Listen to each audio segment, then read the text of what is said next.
Well, hello there, boys and girls. Here we go. This is chapter 18, and it's called The Bitter Truth. And basically, I feel like we made some discoveries about the difference between Wendell and Harvey's personalities. And looking at that, we saw Harvey was going down into this room, and there was a coffin-like thing in it, and what will he discover there? And he's being very brave, in my opinion.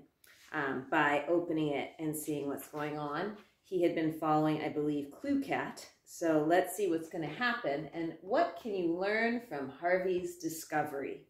It's important to learn along with the character. So when something happens and the character is finding something out, you want to find it out with them and then make some predictions or have some thoughts about what this could mean for later in the text.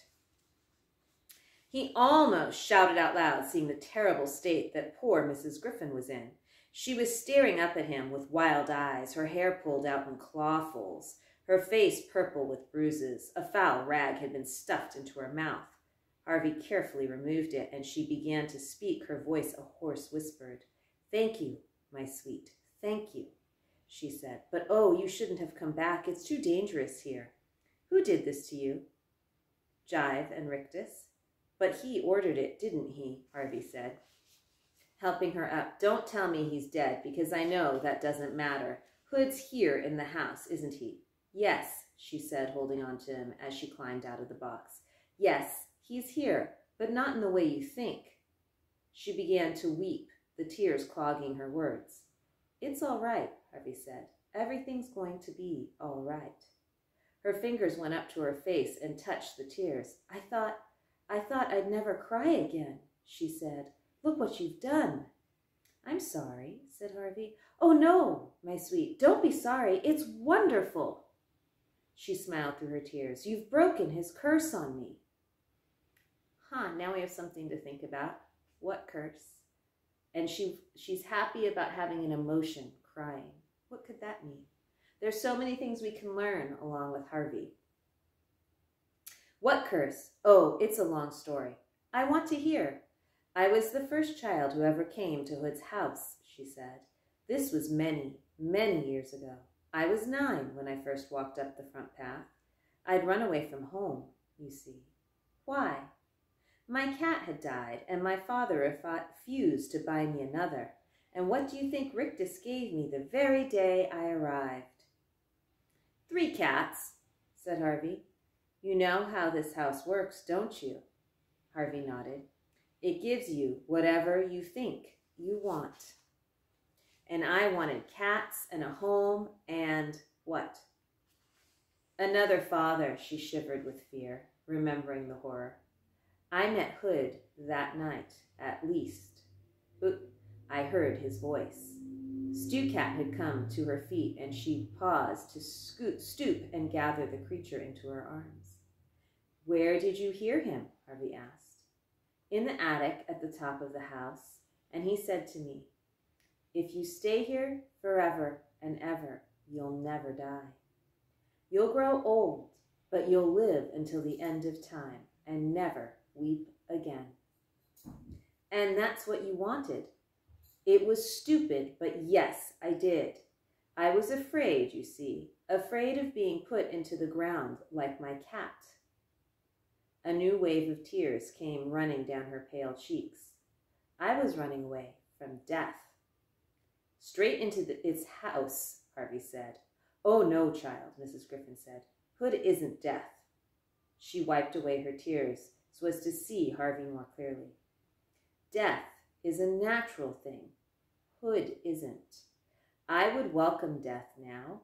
Like a friend I'd driven away from my door. I've seen too much, my sweet, too many seasons, too many children." "Why didn't you try to stop him?" "I have no power against him. All I could do was give the children who came here as much happiness as I knew how." "So how old are you?" Harvey asked her. "Who knows?" she replied, laying her cheek against Stewcat's fur. "I grew up and old in a matter of days, but then the passage of time seemed to lose its hold on me. Sometimes I've wanted to ask one of the children, what year is it in the world outside? I can tell you. Don't, she said, putting her finger to her lips. I don't want to know the years have flown by. It would hurt too much. What do you want then? To die, she said with a little smile, to slip out of this skin and go to the stars. Is that what happens? That's what I believe, she said. But Hood won't let me die. Not ever. That'll be his revenge on me for helping you to escape. He already had Blue Cat murdered for showing you the way out. Hood's going to let you go, Harvey said. I promise. I'm going to make him. She shook her head. You're so brave, my sweet, she said. But he won't let any of us go. There's such a terrible emptiness inside him. He wants to fill it with souls, but it's a pit, a bottomless pit. And you're both heading for it, said an oily voice. The speaker was Mar. She was oozing down the stairs. We've been looking for you up and down, she said to Harvey. You'd better come with me, child. She extended her arm in Harvey's direction. He remembered all too well her transforming touch. Come, come, she said. I might still get you out of trouble if you let me make something humble of you. He likes humble things, does Mr. Hood. Fleas, worms, scabby dogs. Come to me, child, quickly. Harvey looked around the cellar. There was no other way out. If he was to get Mrs. Griffin up into the sun, it had to be by way of the stairs, and Mar was standing in front of them. He took a step in her direction. She smiled toothlessly. Good, child, good, she said. Don't, Mrs. Griffin said. She'll hurt you. Hush, woman, Mar said. We're going to have to nail that lid down next time. Her greasy green eyes swiveled back in Harvey's direction. He knows what's good for him, don't you, boy? Harvey didn't reply. He simply kept walking towards Mars, whose fingers seemed to be growing like a snail's horns, reaching out to fix upon his face. You've been such an obedient boy, Mar went on. Maybe I won't turn you into a worm after all. What would you like to be? Tell me what's in your heart. Never mind my heart, Harvey said, reaching out toward Mar.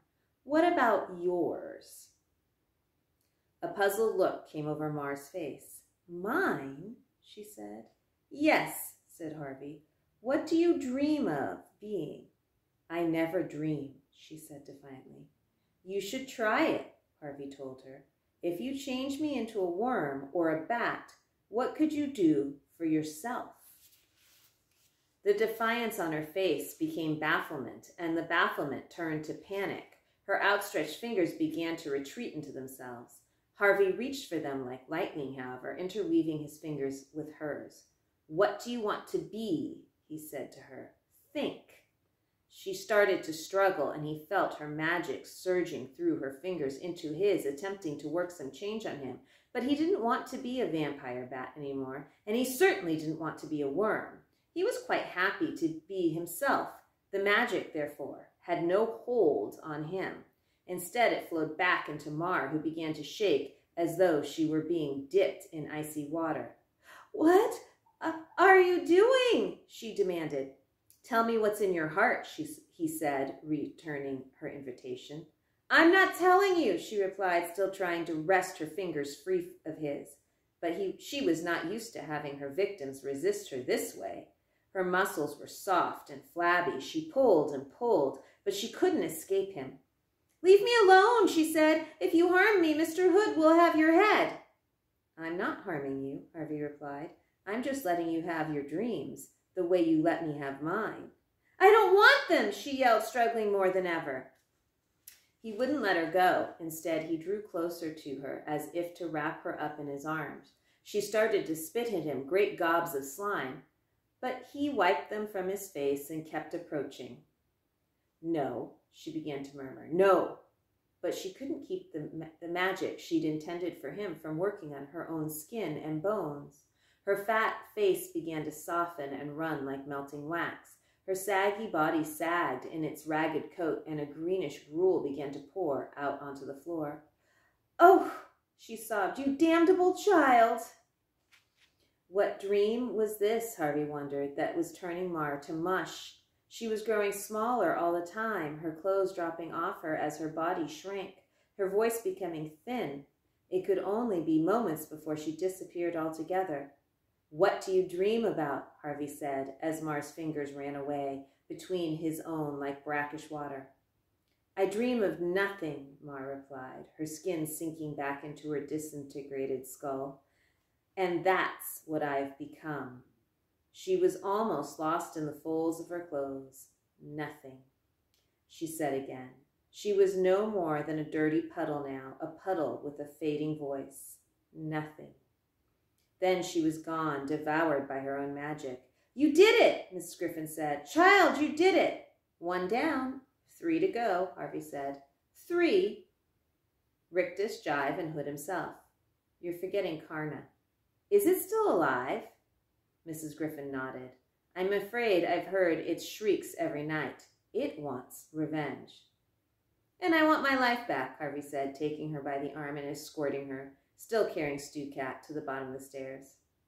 "I'm going to get it, Mrs. Griffin, whatever it takes. I'm going to get it."